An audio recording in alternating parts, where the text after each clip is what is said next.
God, we thank you for this day.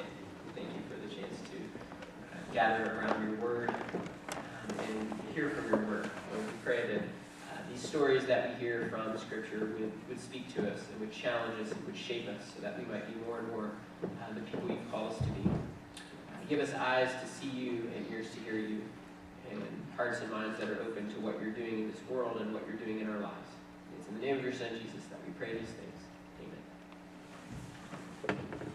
One of my favorite parts of teaching the freshman humanities course at Milligan is the fact that over the course of 2 semesters, I get to introduce or maybe reintroduce my students to the concept of tragedy. Now, before you begin to reevaluate what you think of me or conclude that I've got kind of a twisted perspective or an overly gloomy disposition, let me explain. While tragedies, whether we're talking about the drama of ancient Greece or the plays of Shakespeare or more modern representations in novels and movies and television shows, might not be the cheeriest entertainments, I think that understanding tragedy is one of the most essential things that humans, including and especially Christians, can do if we want to understand our world and our place in it. See, for many people, the definition of tragedy is simply when something bad happens. We hear the word used in that way all the time. Oh, what a tragedy! What a tragedy that happened. In a literary work, a tragedy might be described as a story where everyone dies. But I prefer to define tragedy as the depiction of what happens when human beings come up against their limitations, and they simply cannot deal with that disappointment, except in destructive ways. Often when we read a tragedy, like a play like Sophocles' Oedipus Rex or Shakespeare's Othello, readers will grasp at trying to pick out a so-called tragic flaw, kind of besetting sin like pride or envy or greed or ambition that leads to a character's downfall. And when we do this, it allows us to turn these stories into moral lessons. Just don't be envious or don't be greedy. And you can avoid this sort of shameful spiral or the sort of disaster that Macbeth or Medea fall into.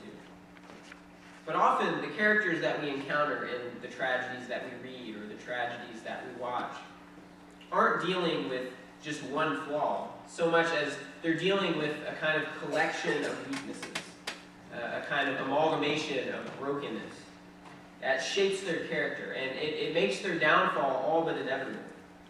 And these characters are always living and dying and making decisions in the midst of a fallen world, which has an impact on everything they do. And so to read about and to seek to understand a tragic character is to seek to understand what it looks like for a man or a woman to find him or herself in a terribly difficult spot, struggling against fate or struggling against the universe or struggling against their culture or against their own darker impulses and failing to win the battle, no matter how hard they fight. And so one of the reasons why I think it's so important to read tragedies or to watch tragedies or to learn about tragedies is because this is how we learn about what it means to be human, especially what it means to be human in a broken or fallen world. We might even say a tragic world. Well, the world we live in today has sought to erase the concept of tragedy. And sometimes the church is kind of guilty of this as well. As theologian Peter Enns notes, we have lost the art of lament, which is ultimately something like the art of being honest about who we are. Now, this doesn't mean that people in our culture, both secular and religious, fail to acknowledge that anything is wrong with the world. On the contrary, most of the news that we hear today is about a state of things that has gone horribly wrong. Most people would agree that humanity is in something of a bad spot these days. But that's different from understanding tragedy, at least in any kind of helpful way. Because even when we look at things that are wrong, even when we look at things that have gone wrong, there's still kind of built into our culture, built into the story we tell, a sort of implicit understanding that, sure, things are bad now, but if we would just apply ourselves, if we would just work harder, if we would just implement the right policies and laws, if we would just elect the right people, if we would just invent the right technology and embark on the right kind of educational programs and build the right kinds of institutions, we can turn this thing around. In other words, the modern sensibility says that it's within us to fix things. It's within us to set the world to rights. That we can be anything we want, and we can do anything we want.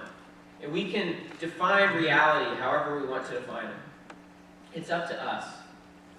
And this sensibility, this idea, as noble as it might sound, can have some dangerous effects. We certainly see these effects in our politics, on both the right and the left, where the notion that someone might actually tell us we can't do something is seen as repressive or maybe even un-American. We can see this idea in our economics. We live in a world, or very recently we've lived in a world where unlimited credit and a total lack of discipline can lead us into ruin. We don't like limits. In all sorts of areas, the idea that we can accomplish anything that we set our minds to, that the only limits we face are the limits that we impose on ourselves. As inspiring and uplifting and just as downright exciting as that might sound, it simply isn't true. But it's easy to see why the world around us would embrace this idea. Because a world without limitations, a world where we can fix everything, a world that has lost any sense of the tragic, is a world that doesn't need God. But the Bible and several thousand years of good theology tell us that we do, in fact, have limits. We are creatures. We are not the Creator. What's more, we are sinful creatures, and we're living in a sin-scarred world. And so we will face difficult situations. We will face difficult choices. We can't have it all. We can't simply redefine our existence in any way we like. We can't rewrite the rules. We will come up against struggles that no amount of technology or willpower or positive thinking or self-realization will be able to overcome. This is what it means to understand tragedy. It's what it means to be human. And if our modern world has lost sight of this, then Scripture can call us back. So we see this in Genesis' account of the fall of humanity, in which Adam and Eve resist the one limitation that God places on them. They want to have it all, and so they eat of the tree of knowledge of good and evil. We see it in the Tower of Babel story, where a group of people want to assert their independence. They want to assert their technological know-how by building a tower to the heavens. And they're scattered over the world. They can't even communicate with one another because of it. We even see it in the book of Job, which we might say is the Old Testament's first written record of human suffering, where God puts Job in his place by reminding him who is the Creator and who is the creature. And of course, we see this element of tragedy in the story of God's people, Israel. In the story of the tribes that were descended from Abraham and Isaac and Jacob, the children of the covenant, set apart for God's good purposes, called to live within the boundaries of God's good plan. This people who continually sought to transcend those boundaries. They continually sought to reject those purposes. And so they find themselves at the end of a long and troubled history facing the tragic conclusion to what should have been the ultimate success story. Last week, as we continued our discussion of the Bible as a kind of comprehensive narrative, a story that God is telling through the unfolding of time, we talked about the fact that after the division of the North and South, after decades of sinful policies implemented by evil kings and faithful prophecies declared by divinely inspired messengers, the end was near. The final hours of the northern and southern kingdoms were ticking away, as anyone with their eyes open braced for the inevitable axe to fall. And in the final chapters of the book of 2 Kings, that's exactly what happens. These chapters narrate the decline and fall of the southern kingdom, from the late 7th to the early 6th century BC. Judah, the kingdom centered in Jerusalem, might be called the good kingdom, since it had at least some minor successes when it came to following God's laws, when it came to trusting God's agendas. Their cousins to the north, Israel, had fallen. They'd fallen to the Assyrian Empire almost 150 years earlier. And now in 586 BC, following decades of ups and downs, Judah is conquered by the Babylonians. And the difficult period known as the exile begins. Now, if you've been with us over the past few weeks, you know that our regular approach is not to look at these events through the lenses of the kings. Although there were some interesting stories there, stories worth telling. From faithful rulers like Hezekiah and Josiah, who were among the two most godly kings that Israel or Judah ever had, to their near relatives, Ahaz and Manasseh, who were terrible kings, who in addition to other abominations, went so far as to offer their own children in sacrifice to foreign idols. See, the last years of monarchy, of kingship in Judah were kind of a mixed bag. The last years of Judah's kingdom was full of compelling lessons. But as you probably guessed, we're going to look at the fall and the exile, not through the eyes of the kings, but through the eyes of the prophets. It's the prophets who can give us the most faithful reading of what these events mean, because it's the prophets who can not only remind us why these events were tragic, but also what God was doing in the midst of all of this tragedy, in the midst of all of this history. There were a number of witnesses. If we turn in our scriptures, we find that there were a number of witnesses to the exile. But there are two prophetic voices whose writings testify most completely to the tragic nature of the fall of Jerusalem, the captivity of Judah, the long sojourn in Babylon, and among other empires that resulted. These authors not only give appropriate voice to the sort of lament and heartbreak that such tragic events require from God's people, they also leave room for the possibility that despite this tragedy, there is hope. There's hope for a new reality that God is working to bring about. And these two prophets that we're going to look at today are Jeremiah and Ezekiel. The first one, Jeremiah, wrote from the perspective of one who had been left behind. In 2 Kings chapter 24, we read about the dramatic conquest of Jerusalem by King Nebuchadnezzar of Babylon. Here's what the author of 2 Kings says. He says, "In the 8th year of the reign of the king of Babylon, he took Jehoiachin," that was the king, prisoner. "As the Lord had declared, Nebuchadnezzar removed the treasures from the temple of the Lord and from the royal palace. He cut up the gold articles that Solomon, king of Israel, had made for the temple of the Lord. He carried all Jerusalem into exile, all the officers and fighting men, all the skilled workers and artisans, a total of 10,000. Only the poorest people of the land were left." Jeremiah was among those who remained in the land, among the poorest men and women and children of the tribe of Judah. But life in the homeland, following Judah's defeat, wasn't easy. There were some things that were no doubt familiar. Some landmarks remained, but all that had made Judah glorious, the temple with its rich furnishings, the vibrant community of people, the culture that grew up around Jerusalem and its surrounding area, all of this had been rummaged over. It had all been kind of picked through and stripped bare. Worst of all was the realization, known to prophets like Jeremiah, that this came about because the people and the rulers of Judah had simply not listened. They hadn't listened to a God who sought again and again to cultivate a relationship with them. They hadn't listened to the prophets who had repeatedly warned them against transgressing the boundaries, the laws, and the covenant that God had set. They hadn't listened to the words of the covenant, which sought to order their lives according to God's plans. And so after generations of refusing to listen, the people had to deal with silence. The people had to deal with the silence of desolation, the eerie quiet of abandonment.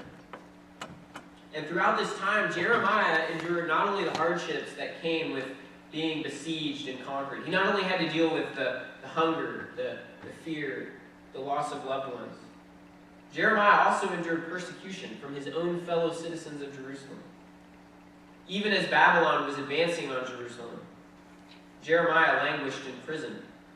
because those in power didn't want to hear his prophecies calling them to account, trying to point out that the hand of God was working through their enemies to bring judgment on Jerusalem.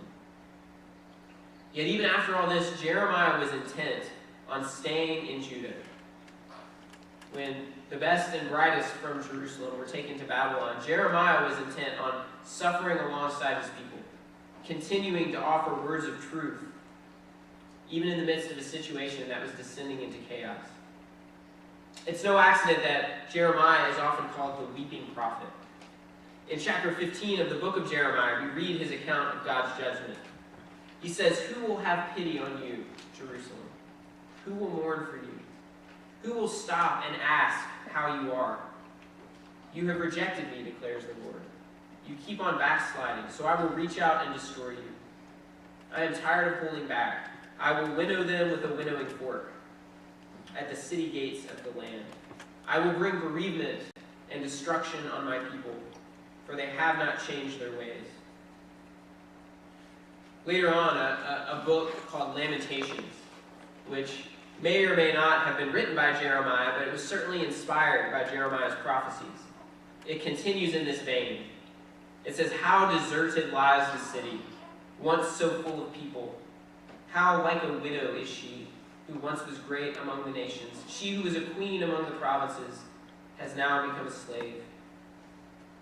To a culture that thought they could continue to do things their way, to rulers who thought they had everything under control, standing amidst the rubble of a once great city." Jeremiah and the author of Lamentations give voice to the tragedy of Jerusalem's fall. See, the exile served as a reminder that the children of Israel and Judah, the children of promise, the children of the covenant, were still living in a tragic world. It was a world that had been marked by sin. It was a world in which even their best intentions, a world in which even their most diligent applications of their talents and ingenuity and know-how sometimes failed. It was a world that desperately needed the very God that it had abandoned. Well, around the same time Jeremiah was writing, there was another prophet, Ezekiel, who was also offering his perspective in the form of strange visions. Visions of destruction and desolation, but visions that stood side by side with glorious descriptions of God's power. While Jeremiah lived through the tragedy, while Jeremiah was in Jerusalem writing from the eye of the storm, Ezekiel wrote his prophecies from a position of exile. Ezekiel had been among the first groups of people. There were some small groups that had been taken from Jerusalem to Babylon about 10 years before the final fall of Jerusalem. Ezekiel was among this group. So he heard about the destruction of his city. He heard about the destruction of the streets where he had walked and the temple where he had worshipped, from beside the river Kibar, where he lived with other exiles in Babylon. And like anyone receiving this kind of news from a distance, Ezekiel grieved. You can imagine that Ezekiel felt somewhat helpless. Ezekiel wondered about the suffering of those left behind. He struggled with the reality that his homeland had been laid to waste. Ezekiel lived in a world very different from ours. He couldn't just log on to MSN.com or Yahoo and read the news about what was going on back in Jerusalem. All he was hearing was reports from those who were living through and writing about the suffering. And so Ezekiel, at various points throughout the book that bears his name, joins Jeremiah in giving voice to lament. He joins Jeremiah in pouring out his broken heart at the crushing defeat of the southern kingdom, but also pointing out the brokenness of his people that led to that kingdom's downfall.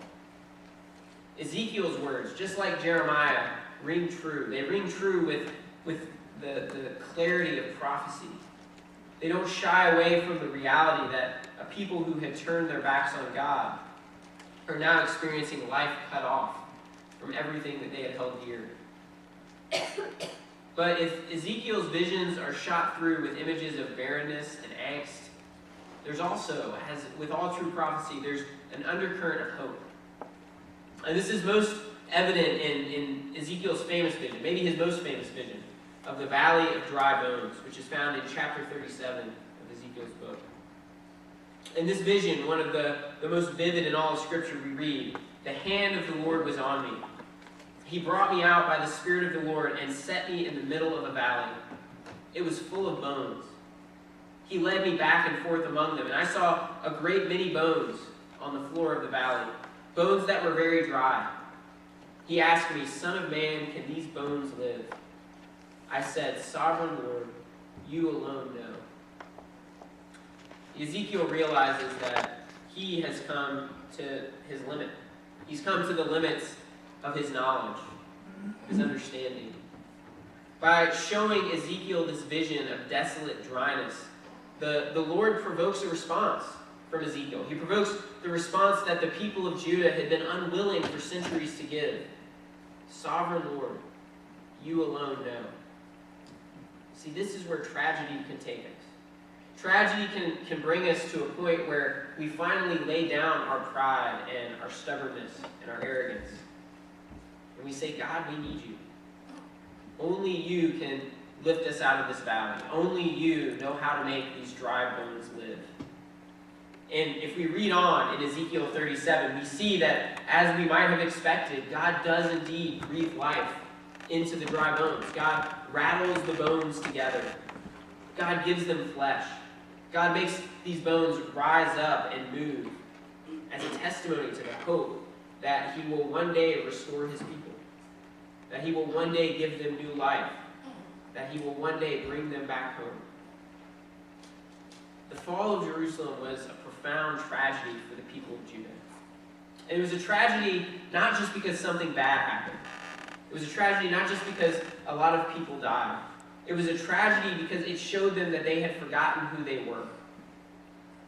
In order to glorify themselves, in order to pursue their own desires, in order to trust in their own wisdom, they had turned their back on the one who had created them and called them.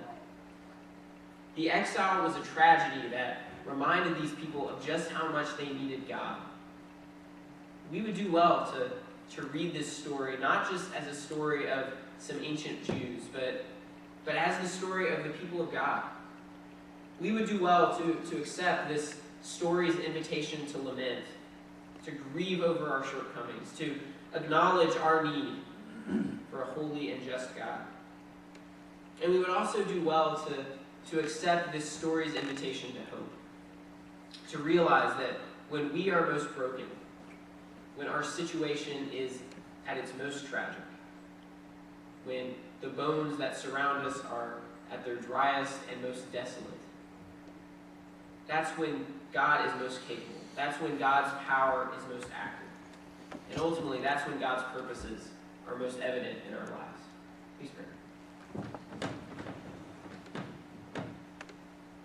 God, we read these stories of exile, of a people who are cut off from their home, of people who are cut off from everything they know, of people who feel that they are cut off from you. And God, when we read these stories, our hearts break because we can look at times in our own lives where we have felt desolate, we have felt broken, we have felt cut off from everything that provides security.